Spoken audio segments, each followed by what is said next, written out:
तो hello guys, आप सबका एक बार फिर से स्वागत है। तो आज हम बनाएंगे एकदम स्ट्रीट स्टाइल बहुत ही टेस्टी पाव भाजी घर पे काफ़ी आसान तरीके से। तो ऐसी स्वादिष्ट रेसिपी की वीडियोस के लिए मेरे चैनल को सब्सक्राइब कीजिए और बेल आइकन को ज़रूर प्रेस कीजिए। तो सबसे पहले हम एक कुकर के अंदर 2 चम्मच के करीब तेल को गर्म कर देंगे। फिर हम इसमें आधी बड़ी चम्मच जीरा डाल के इसे हम 30 सेकंड के लिए अच्छे से भून लेंगे। फिर उसके बाद में हम एक आलू को अच्छे से डाइस करके इसमें डाल देंगे। फिर हम इसमें डालेंगे गाजर, यहाँ पे मैंने एक छोटी गाजर को डाइस करके डाला है। थोड़ा सा बीटरूट डाल देंगे। फिर आप इसमें पत्ता गोभी या फूल गोभी कोई भी डाल दीजिएगा चॉप करके।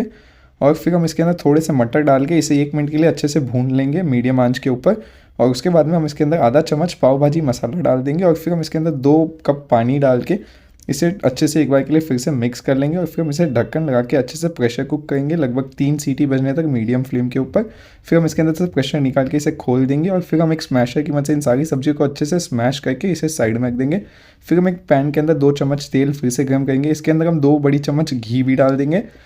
फिर हम इसके अंदर डालेंगे थोड़ा सा बारीक कटा हुआ लहसुन, थोड़ा सा बारीक कटा हुआ अदरक, या आप चाहो तो पेस्ट भी डाल सकते हो इसका। फिर हम इसमें 1 कप बारीक कटा हुआ प्याज डाल देंगे। आधा कप के करीब बारीक कटी हुई शिमला मिर्ची, 2 कप बड़े टमाटर डाल देंगे चॉप करके। फिर हम इसके अंदर थोड़े से और मटर डाल देंगे। और फिर हम इन सारी चीज़ों को अच्छे से फिर से सौटे कर लेंगे 1 मिनट के लिए।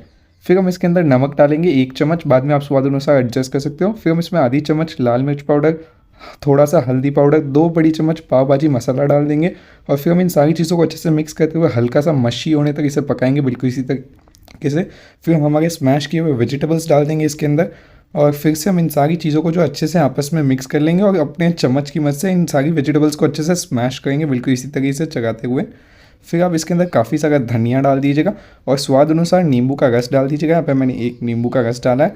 फिर से हम इन सारी चीज़ों को अच्छे से मिक्स करते हुए 4 से 5 मिनट के लिए पका लेंगे।